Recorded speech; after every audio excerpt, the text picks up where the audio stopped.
greatest integer function। जब आपको ये पता चलेगा, आपको खुद ब खुद पता चलेगा कि ग्रेटेस्ट इंटीजर क्वेश्चन को कैसे सॉल्व करना।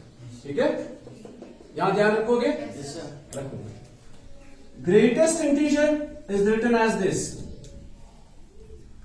स्क्वायर ब्रेसेस इस्तेमाल होते हैं, ठीक, और यहां से y है, ये है फंक्शन, नाम है इसका, जरा इसको पढ़ो। y इज इक्वल, क्या पढ़ोगे? y इज इक्वल, जैसे पढ़ते हो मॉड ऑफ x, पढ़ते हो ना, y is equal to modulus of x। अब क्या पढ़ोगे? y इज इक्वल, इसको पढ़ोगे y is equal to greatest integer x, ऐसे ही पढ़ना है जो फंक्शन का नाम है। ठीक है, so it is y is equal greatest integer x। पता है किसी को ग्रेटेस्ट इंटीजर पता है? शायद अगर मतलब ऐसा पॉइंट 1.5 सर्च में, अगर 1.6 है सर्च में 2 इस बराबर, इस पे अगर 1.4 है सर्च में 1 इस बराबर। इसने बोला। और किसी को पता है? शर्म करो, अभी पढ़ा है लास्ट ईयर नहीं पढ़ा है? मैं तो दोस्तों पर मैथ्स पर limit and derivative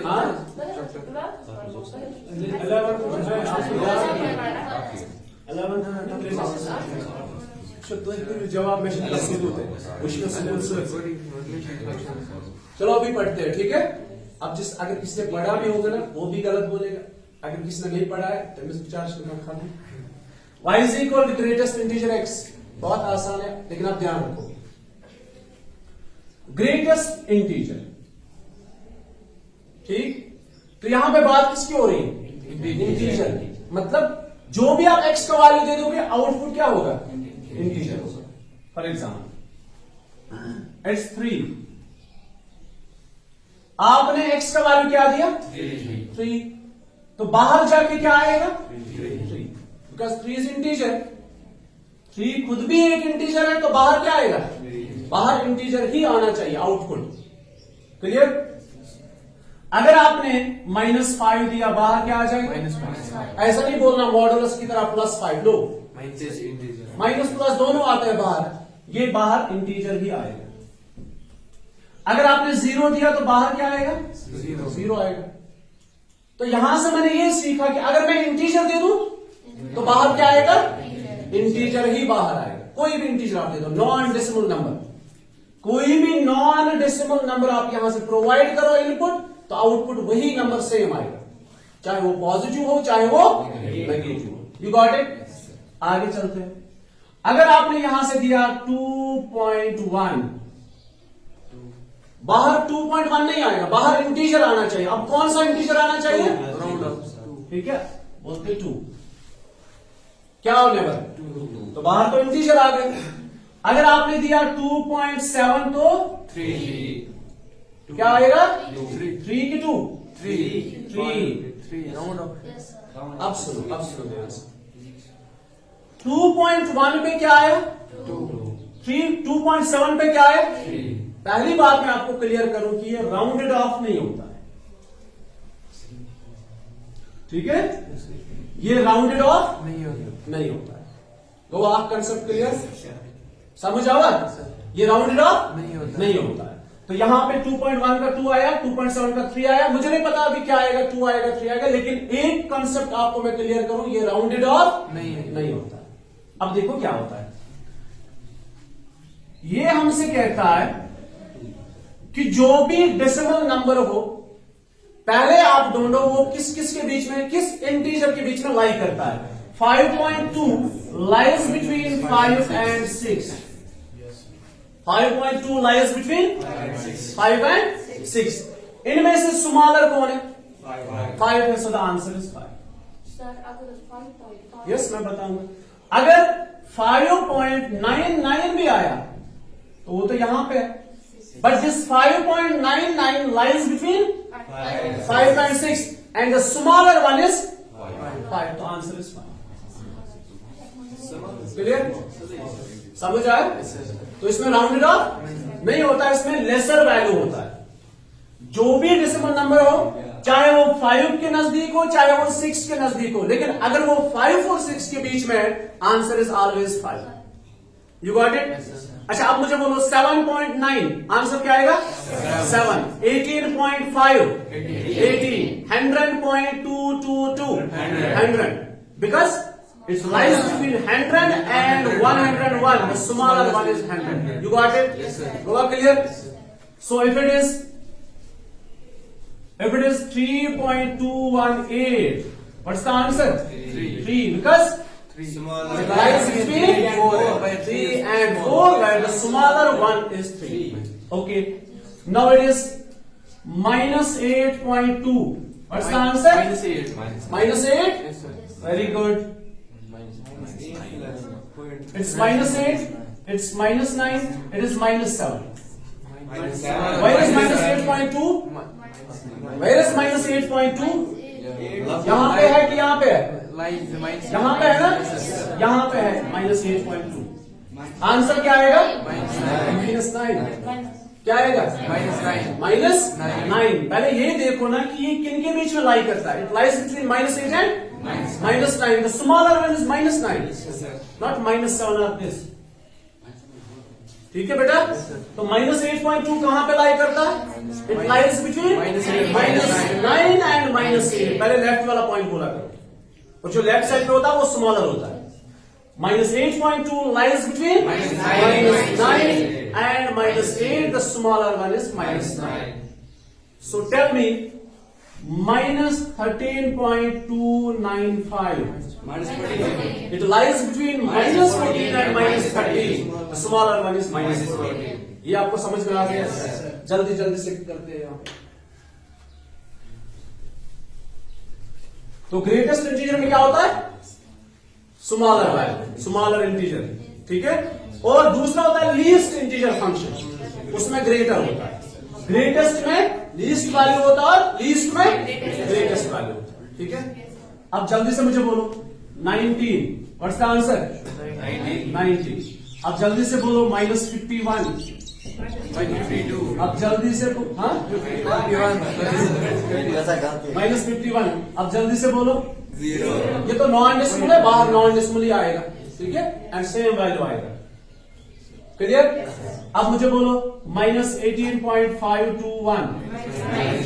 minus 19, because it lies between minus 19 and minus 18. The smaller one is minus 19. ये तो नेगेटिव आपने सोच लिया. अब पॉजिटिव देखते हैं. पॉजिटिव में क्या आएगा? 2.48. It's 2. Simple. क्लियर? आगे और और समझ सो रही है.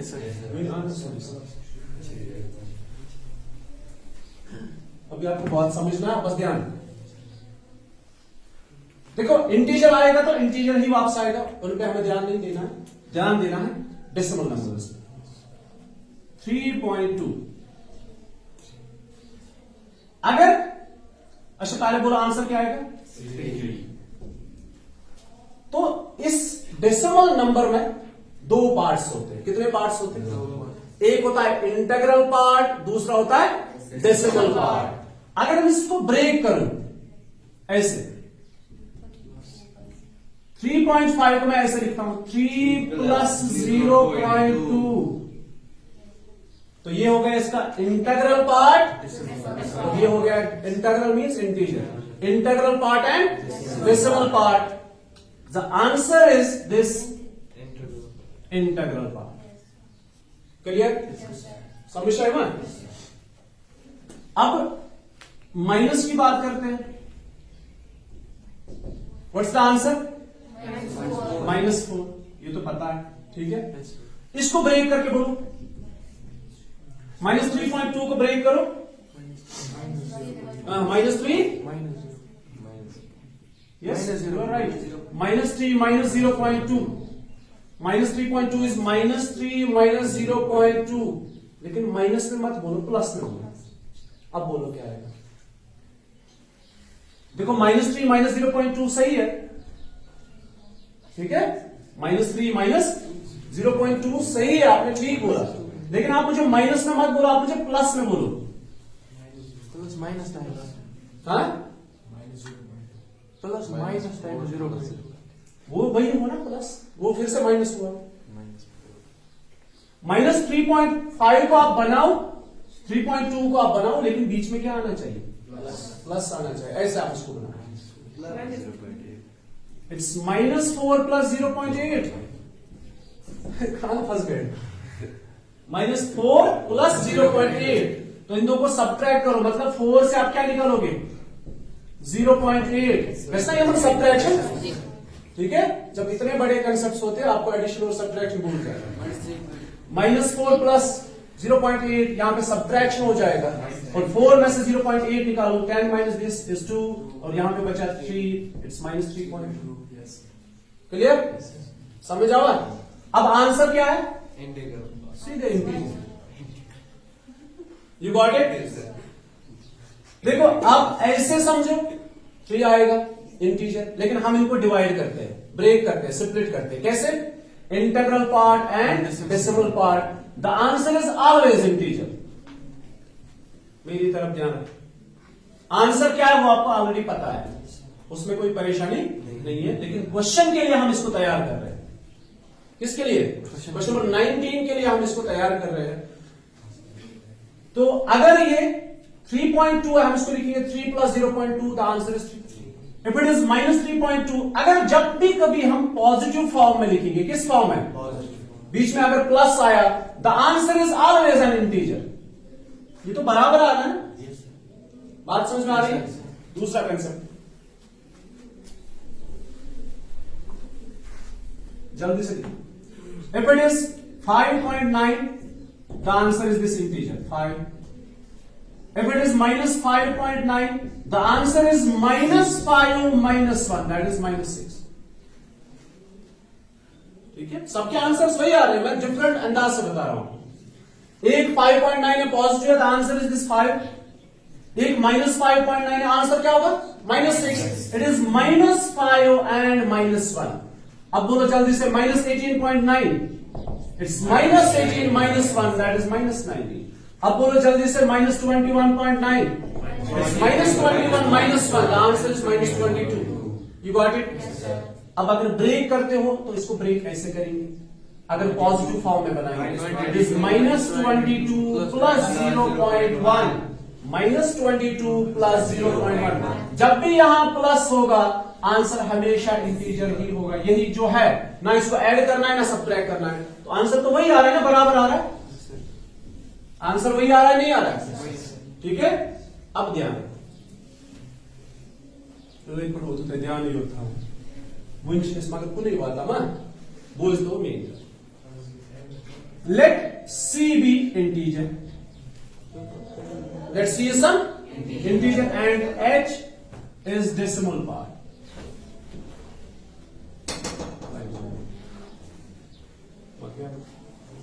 ठीक है, C is integer, H is decimal part. जल्दी जल्दी देखो, अगर C होगा तो C आएगा, अगर C प्लस H होगा तो C आएगा। ठीक है, मैंने अभी बोला ना, चाहे वो नेगेटिव हो पॉजिटिव, जब ब्रेक करोगे ना पॉजिटिव फॉर्म में, तो आंसर क्या आएगा? C आएगा। Just like this, 3.2 is 3 plus 0.2, बीच में पॉजिटिव आया, हमने H को डेसिमल, ये फ्रैक्शनल पार्ट को क्या किया? ऐड। ठीक है, तो आंसर इज 3। अगर -7.9 हुआ तो इट इज -8 प्लस 0.1, बीच में प्लस आया तो आंसर तो -8 ही आएगा। यही इंटीजर। अब अगर इसको माइनस फॉर्म में लिखेंगे, अब ध्यान रखो क्या होगा। 3.2 इसको माइनस फॉर्म में लिखो, नहीं आता है माइनस फॉर्म, बीच में माइनस। आप किसको क्या माइनस करोगे? किस इंटीजर को माइनस करोगे? It's 4 minus 0.8। अगर प्लस फॉर्म में लिखोगे, चाहे वो नेगेटिव नंबर हो चाहे पॉजिटिव नंबर हो, आंसर तो हमेशा इंटीजर ही होगा। अगर सब्ट्रैक्शन फॉर्म में होगा, 3.2, क्या आंसर 4 है? क्या 3.2 का आंसर 4 है? आंसर क्या है? 3। मतलब इस इंटीजर को 4 माइनस 1 लिखना है। ठीक, तो अगर अगर C प्लस H तो आंसर C ही होगा, चाहे वो नेगेटिव नंबर हो पॉजिटिव नंबर हो, लेकिन जब ब्रेक करोगे ऐसे, और अगर आपने ब्रेक ऐसे किया तो आंसर C नहीं होगा, आंसर C -1 होगा। So this is all for today. बाकी को इंशाल्लाह to be continued.